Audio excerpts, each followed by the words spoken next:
full of hate. He butters, cries, and a dark shadow falls over this troll. From the ashes of a once great fandom has risen a meme, an LOL that must be liked. We look to the airways for a vindicator, someone to strike fear in the dark basement of the parents who created him.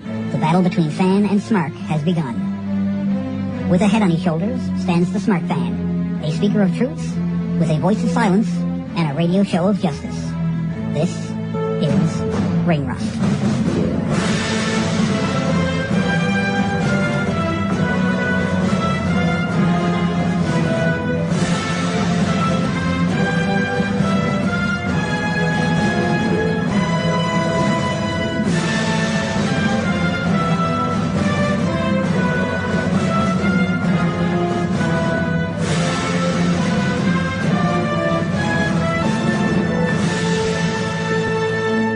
So, I guess I'm just going to get right into my Royal Rumble review from this past Sunday on the WWE Network. And the Rumble itself hailed from the Amway Center in Orlando, Florida. Just, I don't know how far away that is from where TNA does their stuff, so. And then a TNA guy debuted on the show. We'll be talking about that a little bit later. Fatal four-way match to qualify for the Royal Rumble saw Mark Henry and Jack Swagger defeating Darren Young and Damien Sandow, the Dudley Boys, and the Ascension. I called it was going to be Darren Young and Damien Sandow, or what did I call them? Darian Youngdow. So, I don't know, because I like making up tag team names, and I was caught flat-footed, and it was rushed. Anyway, so I never saw the match because they didn't show that down at the movie theater.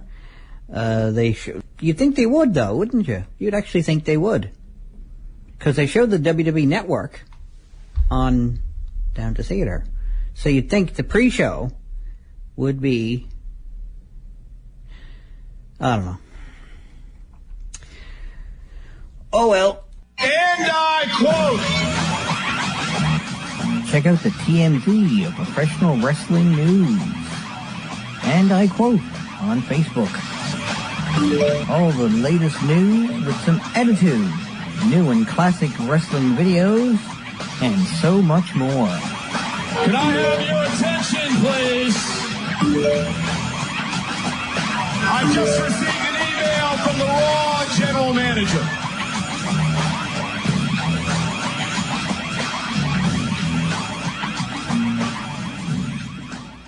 So, before I go back to my Royal Rumble predictions, I think I'm going to consult with my Magic Smark Ball from the Pro Wrestling Fortune Teller, exclusive to Pro Wrestling Crate, the Wrestling Crate box that I received earlier this week. So, should I continue with the Royal Rumble review? That's the sound of the Magic Smark Ball. Face turn. Okay, I'll take that as a yes. So, next match, the first official match of the pay-per-view, saw Dean Ambrose defending his Intercontinental Championship against Kevin Owens for 20 minutes of smacking each other really hard and setting up chairs, hauling chairs out and tables and ladders. Were there ladders? There was a ladder used later on in the show to great comedic effect, which is not how it's supposed to be used, but it's how the particular performer in question used it. And again, more on that later on when I'm actually talking about that match. Note how consistent I'm trying desperately to be. So, that was something else to see. That was certainly a show stealer. I think they went out there with the intention of saying, let's steal the show from the Royal Rumble itself. And they just about did it, actually. I'd say, if you were to rank all the matches on the show, that would probably be a very, very close second to the actual 30-man Royal Rumble match itself. Me personally. So it's probably the top singles match, certainly, from the show. There's only 6 matches associated with the show, including the pre-show. So there's only 5 matches on the actual pay-per-view itself. It was something else to see. And for 20 minutes, they gave it a decent amount of time. That's what I always like about the Royal Rumble, because the main event has to be at least an hour, sometimes an hour and a half. They do tend to put a few less matches than usual before it, and they're usually really good matches too. Usually. Well, they have to fine-tune it. They can't throw any fluff in there. They can't throw Kalisto versus So anyway, yeah, Dean Ambrose versus Kevin Owens. It was exactly as you would expect it to be. I'm going to punch you. Oh, yeah, I'm going to punch you. And, well, we're going to set up these 6 chairs in the ring, and then you're going to throw me through a table instead. So, you're listening to Ring Rust Redux on Jabronology TV.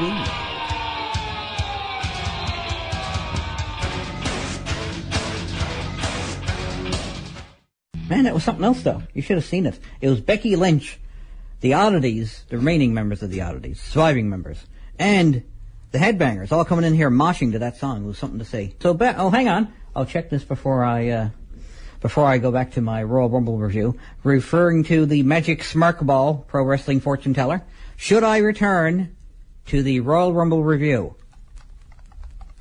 I'm amazed that's audible. We have really good mics here. Heel turn. Oh my God, it was a face turn last time. Now it's heel turn. Okay, I'm going to take that as to mean I should return to the Royal Rumble review. So, a new day. Ironically enough, the heels won in this. So, anyway, the New Day, Big E and Kofi Kingston defended their tag team championships against the Usos, Jimmy and Jey Uso, in just under 11 minutes. So, yeah, it was a fun match. Well, any match with the New Day is going to be a fun match. And even though they lost their poor Francesca, the trombone, they came out with Francesca 2. So they had a new trombone with an even smaller portable mic pack on it. Because technology. You are listening to Ring Rust Redux on Jabronology TV.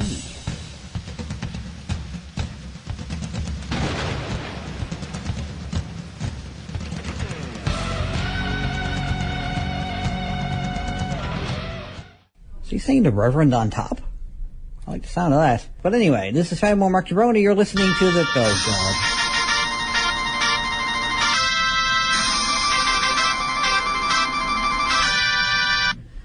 If I can have your attention for a moment, I just received an email from the ridiculous Ring Rust general manager. What does your magic smark ball say now? Okay. Before I return to the Royal Rumble review, I guess I'll have to consult the Magic Smark Ball. I was just hoping I'll just forget about it. But oh well. I guess he's enjoying the fact that I have a Magic Smark Ball. So, should I continue with my Royal Rumble review? This is fantastic radio. Complain online. So I'll take that as a negative. So what's next? I suppose people would complain online about the next match. Kalisto defeated Alberto Del Rio to regain the United States Championship. So he's now a 2-time champion. And yay, I guess, for Kalisto. I mean, it wasn't a bad match. It just, I did notice a few people get up out of the movie theater and go to the bathroom. So... And the place was I don't know if I'd say strangely crowded, but it was rather crowded. People were even sitting way up front, where people usually really don't like to sit. Well, because they showed up 15 minutes before the pay-per-view is supposed to start. So, if you show up 15 minutes to a movie theater before whatever you're going to watch is about to start, you're probably not going to sit where you'd like to sit, where it's going to be comfortable for you. But, anyway, that's just general purpose rules, so... Yeah, I did predict that the New Day would retain their titles, and I did predict Alberto Del Rio would defend his title. So, and also predicted that Kevin Owens was going to win the Last Man Standing match, but wasn't really disappointed in either of those matches. But not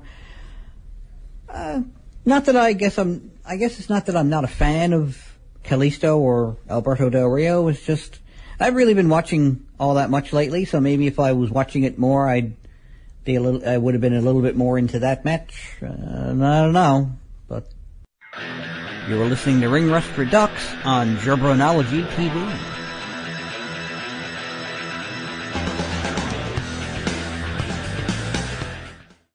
So first off, I guess I might as well continue the gimmick and say, should I continue reviewing the Royal Rumble? Come on, Magic Smart Ball. The edge of the pyramid. Come on, one way or the other. There we go. Heel turn again. Let's see if I get something else. I already got heel turn. Doubt Meltzer. Done. I'm actually rather deliciously amused that that's in there, because I do, point of fact, doubt Meltzer. So anyway, he'd probably say, "No, go talk about something else. I didn't like the Royal Rumble. This was wrong with it, and this was wrong with it, and this was wrong with it, and I'm not getting paid for what I do, but I'm doing it anyway." Is he getting paid? I don't know if he's getting paid. I hope he's not actually, point of fact, getting paid. I really hope he doesn't get paid for what he does. I, on the other hand, would love to get paid for what I do, but anyway. If he does, fine. If he gets paid, that's fine, I guess. I'm not going to flinch too much at the thought of Dave Meltzer getting rewarded for what he does. But anyway, so the second last match, I'm really chewing through these. I'm not going to get to the Royal Rumble until the second hour of the show, but after the Macho Fact. But that's no biggie. So Charlotte defended her Diva Championship against Becky Lynch. And Charlotte, of course, had Ric Flair in her corner. And Ric Flair had his lips firmly planted on Becky Lynch at one point. So, no doubt, Ric Flair was intending to have Becky Lynch doubling over sometime later in the Dublin. Dublin. She's from Dublin. It's a joke.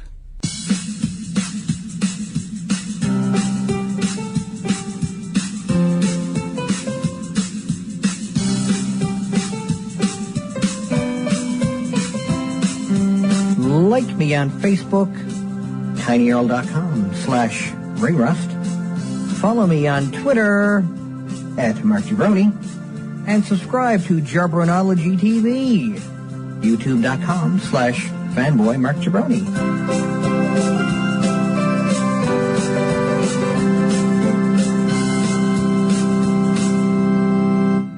Why did I play that? It's not really wrestling related, but it's a neat song. It's got a good driving beat to it, and it's cheeky, which is what I like about, like cheeky things. So, and I have no problem imagining Biff naked, dressed up, with her hair made up to look like dog ears.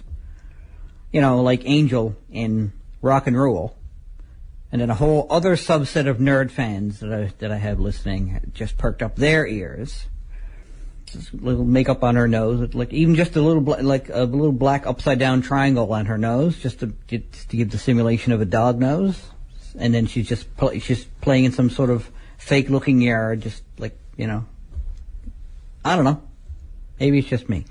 Seems like she'd be the kind of lady to go for that, probably. She just seems like she's got a really good sense of humor. She'd probably really be into it as well. And oh God.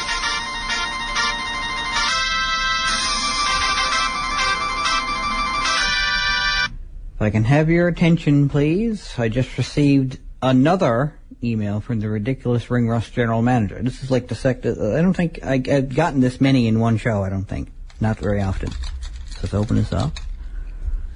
Stop talking about Biff naked and get back to the Royal Rumble review.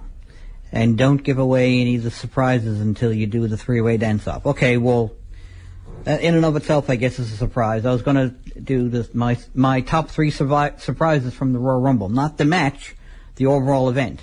Well, musically, of course. I'm just going to play three songs related to the three things that were, So I guess we'll go back to the Magic Smart Ball, Pro Wrestling Fortune Teller. Should I go back to reviewing the Royal Rumble? Because there's only really the one match left. Blame creative. Okay. A lot of options on that ball. Anyway, sure, I'll blame creative for finishing off the Royal Rumble match. Well, did I say who I predicted I predicted Charlotte was going to defend her title, and she did, so there you go. So, one last match, 30-man Royal Rumble. So I guess what I'll do is let's run down who was in it, and then who ultimately won it, I guess. Roman Reigns, of course, the World Heavyweight Champion, was entered at number 1, and he lasted pretty much right to the end, just about. I'm giving away the ending of it now, but anyways. Yes, there's a new champion. In case you didn't watch either Raw or SmackDown, or any other WWE programming, and avoided the internet between Sunday and now, there is a new World Heavyweight Champion. So Rusev was number 2. One of the surprises for the three-way dance-off was number 3. We'll leave it at that. Number 4 was Tyler Breeze. Tyler! Anyway, Curtis Axel was number 5, although he probably should technically have been number 1 since he was still in this from last year. But anyway, Chris Jericho was number 6. Kane, number 7. Goldust was number 8. Number 9 was Ryback. Kofi Kingston was number 10. Titus O'Neil was number 11. R-Truth was number 12.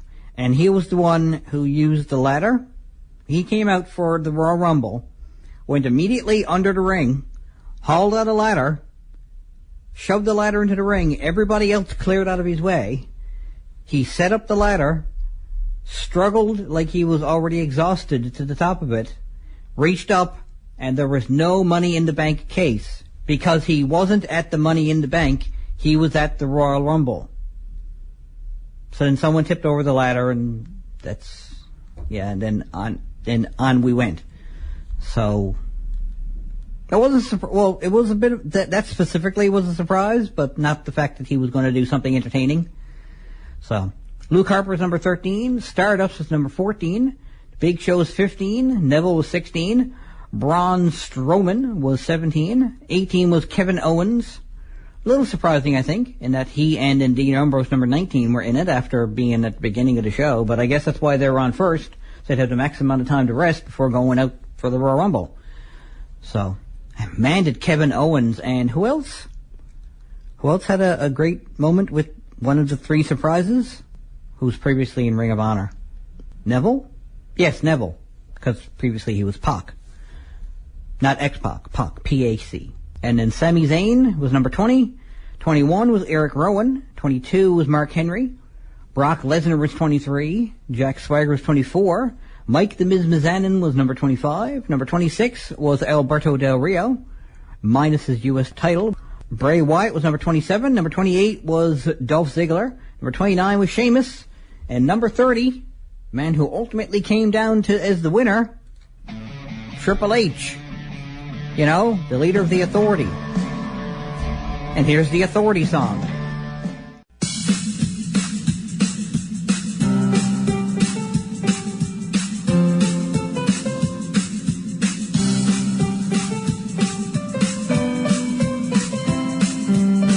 Like me on Facebook, tinyurl.com/ringrust. Follow me on Twitter @MarkJabroni. And subscribe to Jarbronology TV, youtube.com/fanboymarkjabroni.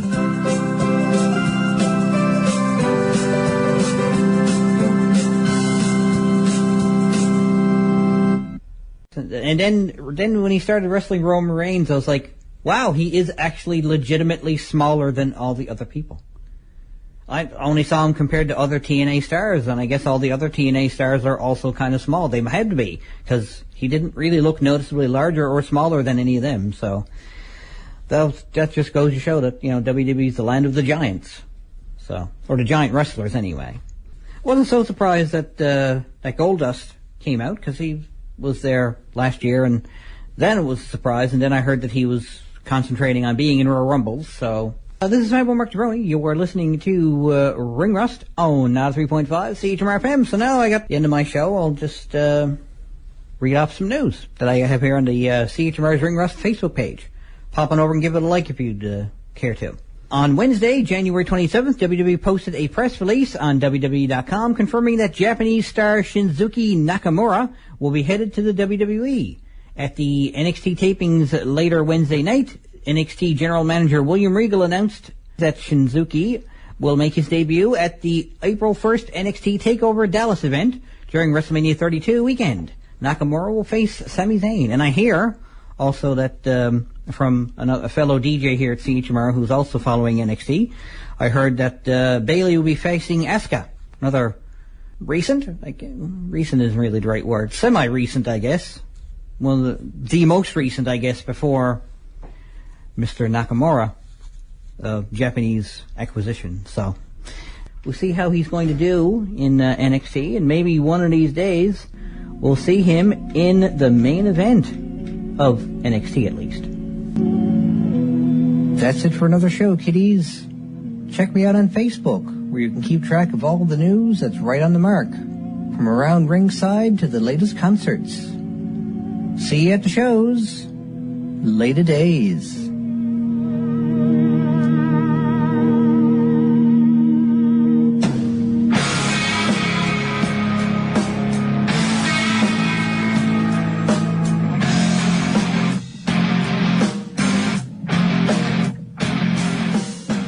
This is 93.5 CHMR FM.